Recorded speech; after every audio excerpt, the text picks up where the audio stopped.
A paz do Senhor, meus irmãos. Glória a Deus, que Deus abençoe vocês nessa noite, dando continuidade à questão da escolha da nação de Israel escolher um rei, né? Sendo que já tinha um rei dos reis, Senhor dos senhores, que é Deus de Israel, mas escolheram o rei, e aqui a gente vai ver qual foi o rei, né? E a continuação da palavra, do estudo que estamos fazendo. Que louvado seja o nome do Senhor. Diz assim, ó: o povo escolhe Saul como rei. Convocou, pois, Samuel o povo ao Senhor em Mispá, e disse aos filhos de Israel: assim diz o Senhor, Deus de Israel: eu fiz subir a Israel do Egito, livrei-vos da mão dos egípcios e da mão de todos os reinos que vos oprimiam. Mas vós tendes rejeitado hoje o vosso Deus, e que vos livrou de todos os vossos males de trabalhos, e lhes tendes falado: põe um rei sobre nós. Agora, pois, ponde-vos perante o Senhor, pelas vossas tribos e segundo os vossos milhares. Tendo, pois, Samuel feito chegar todas as tribos, tomou-se a tribo de Benjamim. E fazendo chegar a tribo de Benjamim, pelas suas famílias, tomou-se a família de Matre. E dela se tomou Saul, filho de Quis, e o buscaram, porém não se achou. Então tornaram a perguntar ao Senhor se aquele homem ainda veria ali. E disse o Senhor: eis que se escondeu entre a bagagem. E correram e o tomaram dali e o puseram no meio do povo, e era mais alto do que todo o povo, desde o ombro para cima.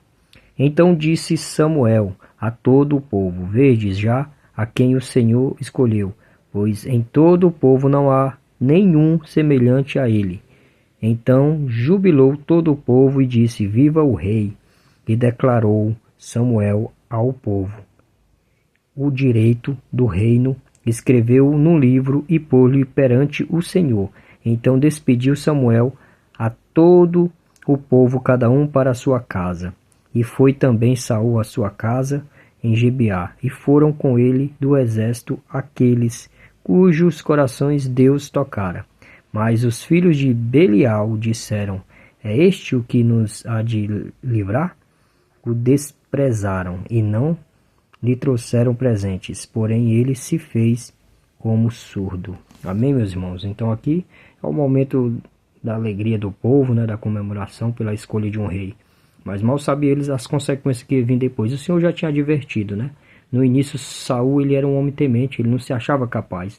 Por isso que Deus agia na vida dele.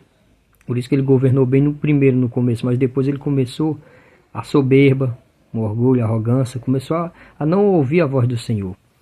E aí o povo começou a apagar, a perecer, né? Porque rejeitaram a Deus como o rei da vida deles, como o rei da nação, né? Então, meus irmãos, aqui fica o exemplo, mais uma vez, né? Nessa passagem. E por isso que hoje vivemos governado por governos, reinos aí que é injusto, que nenhum homem é perfeito. Somente aqueles que temem a palavra pelo Espírito Santo agem corretamente, mas ainda tem as suas falhas, né? E o único Rei dos Reis, Senhor dos Senhores é Jesus Cristo. E glória a Deus, feliz, bem-aventurado é aquele que crê e guarda o dia da redenção, o dia do governo universal que virá, né? O reino de Deus, né? Que já é chegado àqueles que crê. Mas antes, o mundo já clama o reino do Belial, né? Do anticristo que está por vir. Então, meus irmãos, mas aqueles que já crê, que já entregou a vida a Cristo, ele já reina, já é rei sobre a vida. Glória a Deus, amém? Então depois a gente vai dar uma continuidade a esse estudo. Mas até aqui, né, fica de meditação, para que possamos refletir, né, como as escolhas, ela pesa, como as escolhas traz consequências. Mas Deus é tão bom, tão misericordioso, que Ele ainda deixou os princípios e os mandamentos, né? E se a gente obedecer e crendo em Jesus Cristo pela graça, Ele nos guarda e nos livra de todo mal, né? Seja fiel, como esse homem Samuel, né? Era um homem temente a Deus e ver as maravilhas que foi feita para a honra e glória do Senhor. Então, que você já tenha um rei na sua vida, que é Jesus Cristo. Vocês tenham uma noite abençoada em nome do Senhor Jesus, meus irmãos. Deus vos abençoe.